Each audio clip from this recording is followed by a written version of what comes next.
So I just posted a video where I said I'm betting $100 on Mike Tyson. And the more I think about it, the more I think I should increase the size of that bet.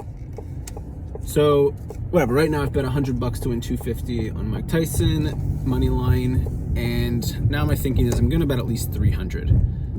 The odds are getting worse though, because the Netflix has that docuseries that came out and they're showing Jake Paul and Mike Tyson, and the closer you get to the fight, the more you hype it up and the more you try and sell the fight as if it's a 50-50 fight, right? So Tyson was a 2.5 to 1 underdog, and promotion job is to get people to tune in and make you think either person can win. So they want essentially the odds usually get closer when you get close to a fight of a big event.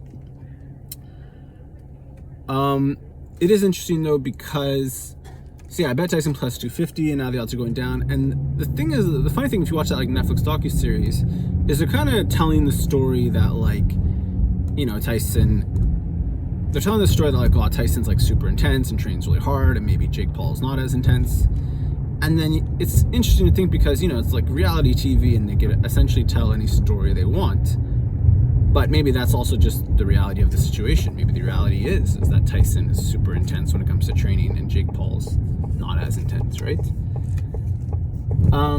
It's funny too, I was thinking about, you always hear people say Kobe was so intense when he trained for his basketball games and stuff like that. And it's just I don't think there's ever been someone who's more intense in training than Mike Tyson, right? Definitely is the most intense guy when it comes to training.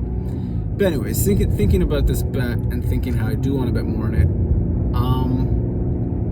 I guess there's, I guess it's a few things. A lot of it too, to me, is about Jake Paul. I remember actually the first time, so when Tyson fought Roy Jones Jr. and Jake Paul was on that undercard. And that was kind of the event where that got this whole, Jake Paul boxing thing started. I think it was the second pro fight, but he was fighting Nate Robinson, and it seemed like a pretty 50-50 fight, right? And me personally, I remember watching that fight too, and thinking, I thought I was pretty confident in Nate. Well, not confident, but I was like, if I had to bet, I probably would bet Nate Robinson, because he's like an NBA athlete. You figure an NBA athlete versus some YouTuber, you figure the NBA athlete would win. But from what that fight looked like, is it seemed like, Jake Paul was did proper boxing training, whereas Nate Robinson just figured, I'm gonna knock this fool out, and didn't really train properly or fight. It seemed like he didn't really fight with any kind of boxing technique. Anyway, so Jake Paul knocked out Nate Robinson. I remember thinking to myself, I wish Jake Paul would have to fight Mike Tyson and not Nate Robinson, right? And that was 4 years ago. And then since then, whatever, I guess some stuff has changed. Obviously, Jake Paul's gotten better. I think he's also gotten bigger, noticeably he put on a lot of weight in the past 4 years, I think. And so just because he put on more weight doesn't necessarily make me think he's good enough to beat Tyson. And then also, look, you want to say he got better as an experienced boxer, sure. But Tyson's so experienced, is it really? If Jake went from being, a 1 out of 10 in terms of experience to a 3 out of 10 after 4 years of fighting, does that really matter? Tyson's like a 10 out of 10 when it comes to experience, a master boxer. The other thing too, which to me is interesting about this fight, is if you just think about Jake Paul's psyche and things like that, and Jake Paul kind of get the impression, at least in boxing or fighting or whatever, he kind of gives off bully vibes, right? And my thinking is, is there anyone that's gonna out-bully Mike Tyson? Isn't Mike Tyson the ultimate bully, the ultimate intimidator? I think too, Tyson knows how to get into Jake Paul's head, just the psychology of everything. I was watching too, I guess, I don't know if, so it wasn't on the Netflix docuseries, but it was on YouTube, and it was Jake Paul and Mike Tyson face off, and Mike Tyson's just sitting there, staring at Jake Paul as they're talking to each other. And at least me, I got the sense that Jake Paul has to be getting somewhat intimidated. Tyson has to be getting kind of into Jake Paul's head. And there's this great clip on YouTube, actually. Maybe I'll try and post it in the comments or something. But there's this clip on YouTube. It's Joe Egan talking about Mike Tyson. And the best version of that to me is the short. There's a short version of that where you do YouTube shorts. You find Joe Egan talking about Mike Tyson. And Joe Egan was a sparring partner for Mike Tyson throughout his career. And what happened was, so Joe Egan met Tyson when Tyson, I think, was like 17 or something, and maybe Joe Egan was like 19. He was some, big British guy, and he hung out with Tyson for the day before they went to spar. And he essentially explained. I mean, yeah, like I said, I'll post the video because he's going to do a much better job explaining this story than me. But essentially, what he says is he hung out with Tyson for the day when Tyson was 17, he was 19, and he just said, Tyson was just this nice little kid.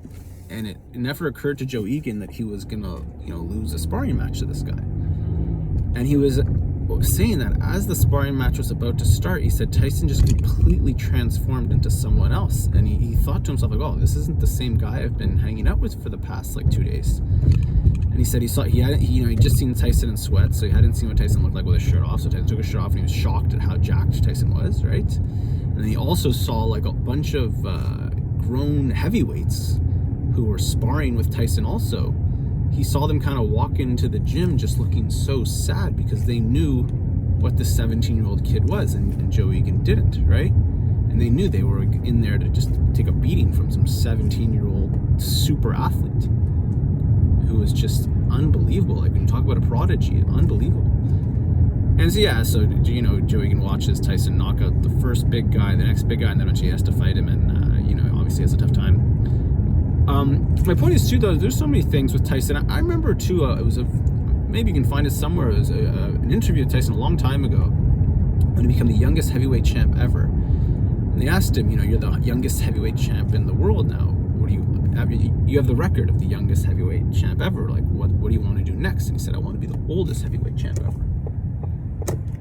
And whatever, obviously things didn't play out that way. The oldest heavyweight champ ever was George Foreman, and I think he won it when he was 46.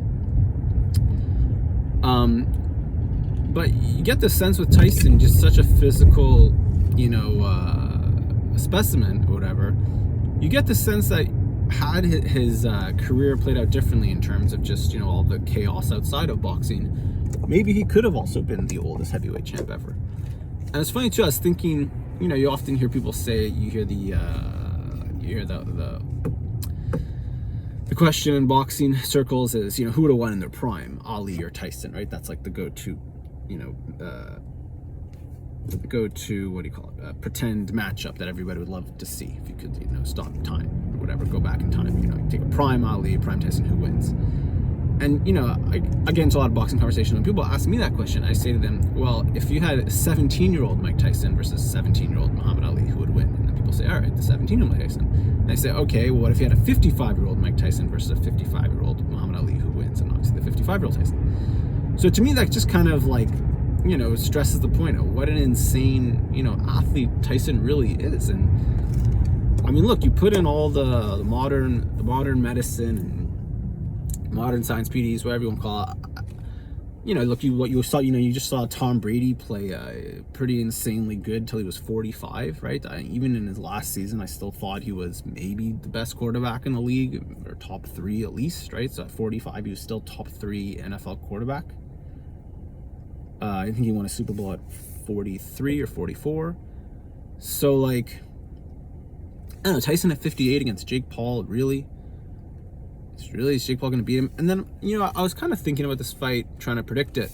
And, if I actually did have to make a prediction, I think I would take Mike Tyson by decision. I mean, I'm not going to make that bet. I'm just going to bet Tyson money line. And one of the reasons, too, to bet Tyson money line is you obviously want to have a good time. And to watch that fight and to bet on Mike Tyson by decision seems like it would just be such a, like, who bets on a Tyson to win by decision? That would just be like the worst time ever. Every time you hit Jake Paul hard, you'd be like, hit him hard, but don't hit him too hard. It would just be a really bad time. But my point is, I'd love to see, I do think Tyson decision is possible because, it's an 8-round fight with 2-minute rounds, and they're wearing 14-ounce gloves. So you figure a lot of those things kind of make the fight safer and less likely for there to be a violent knockout. But look, it's still a fair fight, right? They both are forced to do the 2-minute rounds. They're both forced to only wear 14-ounce gloves. They're both forced to only go 8 rounds. So yeah, even add in all those rules, really, you don't think Tyson's going to beat Jake Paul in a boxing fight? I mean, I don't know. Sometimes I think to myself, like, if I had to fight Tyson, and Tyson was 80, I don't think I could beat him, right? So if I can't beat Tyson at 80, I don't think Jake Paul can beat Tyson when Tyson's 58. I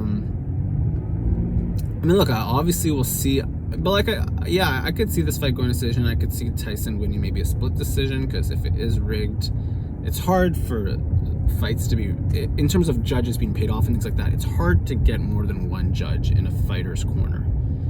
I've noticed that in boxing. And so yeah, if maybe one judge is in Jake's Paul corner, then I still think two judges would be in Tyson's corner. And I mean, not in Tyson's corner, two judges would judge it fairly.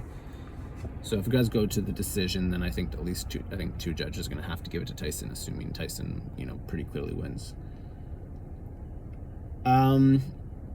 Yeah, I mean, I'm pretty excited for the fight, and I'm also kind of just curious with myself how much I'm going to actually end up betting. So as of now, I bet 100. The more I think about it, I'm probably going to bet more like 300. But look, there's still, what is it? It's Wednesday right now, and the fight's Friday night. So who knows, maybe by the time Friday night comes around, I'll bet a lot more. But I'll let you guys know in the comments how much I do bet. It is too bad though, because so far I bet 100 to win 250, and I'm assuming going forward I won't get that good of a price. I'm assuming it'll be more like 100 to win 200, or might even be 100 to win 180 going forward. So I'll let you know what my total bet ends up being. But yeah, as of now, I'll be betting 300 on Mike Tyson money line, and I'll let you guys know in the comments and in the title of this video how much I actually do end up betting. All right, that's all. I'm excited for the fight, and yeah, guys, go bet on this fight, guys. Go bet on this fight, bet on Mike Tyson, all right? Have fun, go make some money. See you guys.